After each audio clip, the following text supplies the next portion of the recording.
Hello everyone, welcome to yet another episode with Be Money Wiser, and today we're going to talk about something very interesting.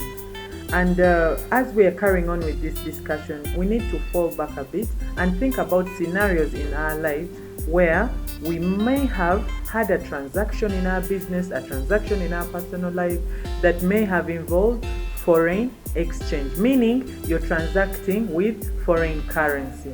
Now, as you know, in Uganda, most of our businesses are dealt with using our local Ugandan shilling. But there are circumstances where, for example, like the story we're about to hear, you're tasked to pay for certain items or certain expenses or things in foreign currency. What are some of the things we need to have at the back of our mind as we venture into such contracts or such scenarios? Let's listen to this experience and carry on with our discussion today.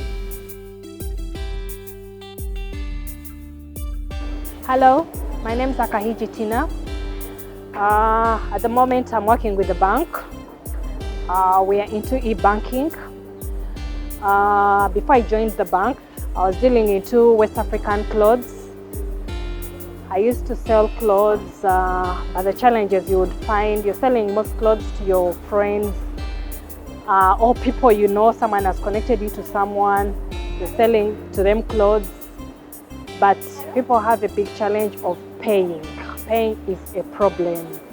Fine, you would trust your friend by giving them clothes, but at the end of the day, they don't pay you. They will take long to pay. And the money you're putting doesn't come in at the same time. Someone will pay you in installments, and here you're paying rent, you're paying in dollars. The dollar increases every day, and you think about your business. At the end of the day, you fall out. And the best advice I would give people who are starting up business, they shouldn't hurry or rush to go into shops. You're starting up your small business. In case you're driving a car, start your business from a car. In case you have your business at home, start from home. Get in touch with friends where you could carry your business and take it to a friend, then you go back until your business grows. Welcome back. Wow, like you've heard, this is a business lady who actually was, had all her figures and plans laid out, much as one of the key components in her business was paying rent in foreign currency. So you find that in all our businesses, we need to factor in the consequence of dealing in foreign currency. Some of these contracts that we may be dealing with are with foreign agencies. Some of our offices and organizations are contracting people who are charging us in foreign currency. But then remember, the money we are earning is in local currency. So what are the implications? What are some of the things we need to have at the back of our mind? So like you've seen, this is a very relatable story, looking at what was happening previously in downtown. We were seeing how vendors had an issue with paying rents in dollars. It was an issue that was even placed before Parliament. I'm not sure if it was solved yet, because the landlords were saying we are getting loans in dollars, and therefore we also can't have the tenants pay the rent in Ugandan shillings. So it was a very contentious issue, but I'm hopeful probably it was solved. But then even you in your small business, these are things that usually happen, and you need to put them into consideration before involving yourself in any transaction that might involve foreign currency.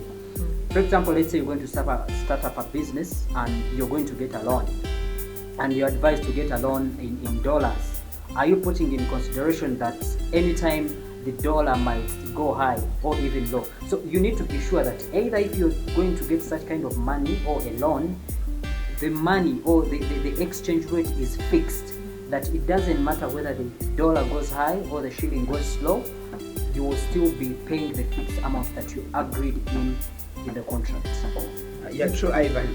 It's more of the game of the transaction risks or exchange rates, because there's a standard one under BOU that for 1 year this is the rate average.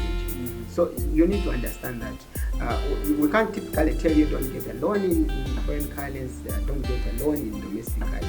But what we can assure you is that always put in the consideration. Be aware of the consequences and the risk. It's the game that runs there.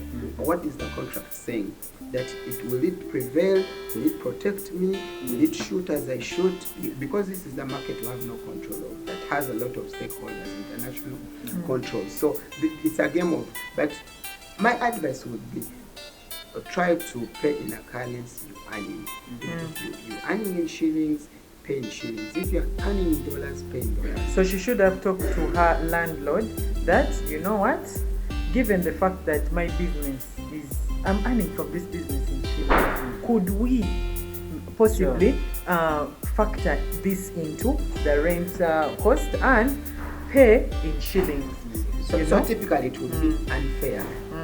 That's why you see people downtown are complaining. It's typically unfair to make them pay in dollars or in any foreign rate. But you see, the landlords tell you, sir, this is my building. And also you as a business owner, you're looking at the location as this is a prime location, this is where my business can thrive. So you kind of feel that possibly this is the best decision for the business. But then now, you see, for most of these traders, much as possibly the landlord may have insisted in paying in foreign currency, factor in that risk into the costing of your services, of your goods and things of that sort. So you don't look at the normal profit based on the shilling rate, but factor in the implication with this foreign exchange risk that may be involved in your business, such that if you're costing, for example, an item X, this is the item you're selling, much as you have got its price in shillings, mark it up a bit with the foreign, the possibility of the fluctuation in the foreign exchange rate, given that you're ultimately going to pay back in that currency. That's why she was complaining that my clients take goods at a certain rate. After they don't pay me, it takes 1 year, 1 month. And by the time they pay me, the exchange has really affected. They can benefit, you can benefit, or you can lose, but the high possibility is that you may lose out.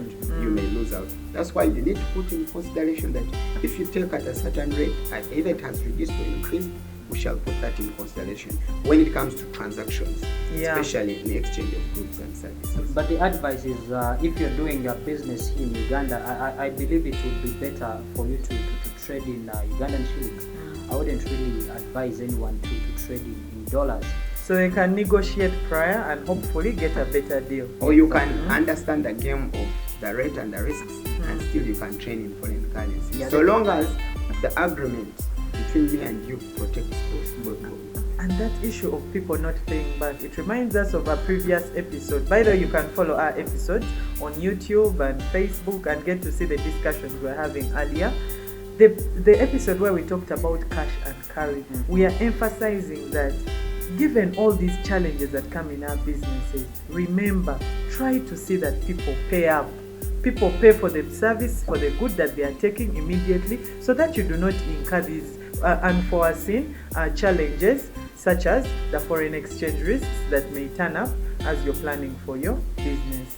And still, going back to the issue that I talked about of the loans, if you're getting a loan from the bank, I believe the bank should also give enough communication, enough information before you give someone a loan or money in dollars. Let them know that these are the consequences. Yes, you're taking this money, but in case ABCD happens, these are the consequences, such that someone knows. But a person will tell you, I was expected to pay this kind of interest, but it's now doubling, and they cannot really trace where the issue is coming from. Which takes us back to the main purpose of this program, financial literacy. You give people information they learn, and learn, to learn.